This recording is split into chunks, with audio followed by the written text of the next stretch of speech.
Hello, friends. Thank you so much for joining me today. I'm Brandy with Bramble Fox, and today I'm working with the Perfectly Imperfect perspective from the shop. And I have also brought in, you can see the little butterflies and the deer over there to the side. That is from Paper Snips number 51. I have already gone ahead clearly and fussy cut those out. I'm also going to cut out a bunch of florals from Paper Snips number 39.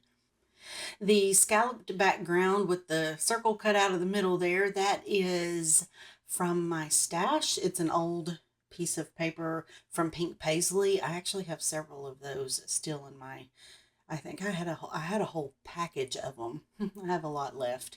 So the wood grain here, it is an older piece from Cosmo Cricket, which was one of my favorite lines back in the day.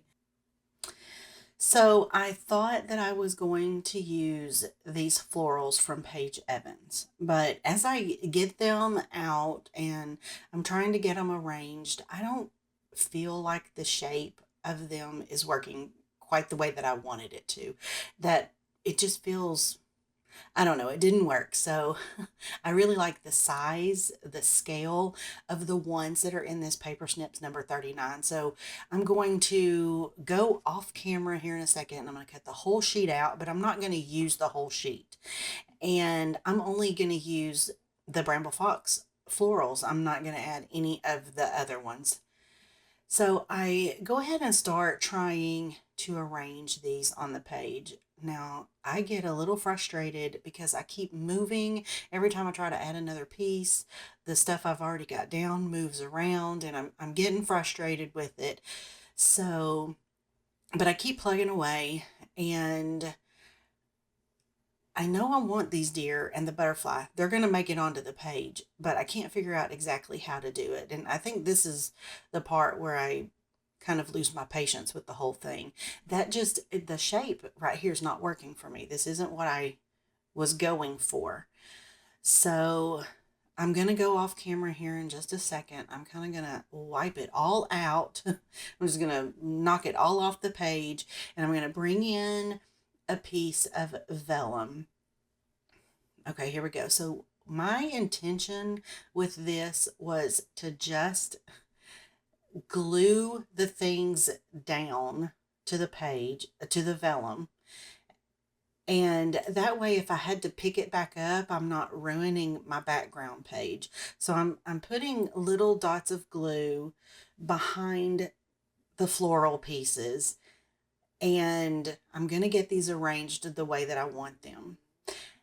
Now, I do like this. I had every intention of just tearing away the vellum at the end. And I think it's a good idea. I might do that in the future, but once I had this down on the page with the vellum, I actually like it.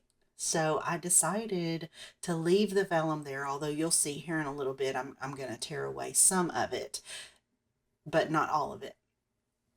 So I do like the way this is coming together much better. That big piece there that I'm messing with to the left, at some point I'm going to flip it around and have the little frilly orange pieces going in the other direction. That worked just a little bit better. Now I'm just filling in the gaps in all of the places.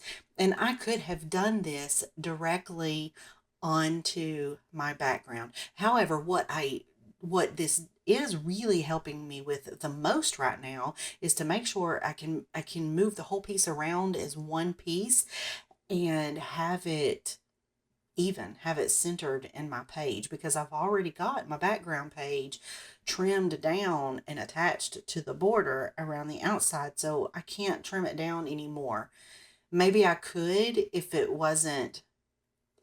edges weren't scalloped, but I'm not going to be able to. So I need to make sure that when I glue this whole piece down, that it is exactly where I want it to be on the page. This photo is of Tatum from a few years ago. She was spending the night with Daniel and me, and we had gotten out of bed one morning, and she was all kinds of messy, and I tried to talk her into brushing her hair, but she wasn't having it. She wasn't interested at all. So I just let her go. It wasn't important in the moment that we go get cleaned up. So I just let her play, let her have her fun time. But I do think this would be an excellent photo to add to her wedding PowerPoint. If her parents will let me, I'm going to run that by 'em. I think it would be hilarious. Okay, so I'm going to go ahead and get this glued down. I'm just using Scotch Tacky glue. It works wonderfully. And I'm using my weeding tool just to kind of get some of the stuff that runs out from underneath it off. I almost always do that. I don't have to because the glue dries clear, but I don't know. I like to. I can't I can't seem to not do it.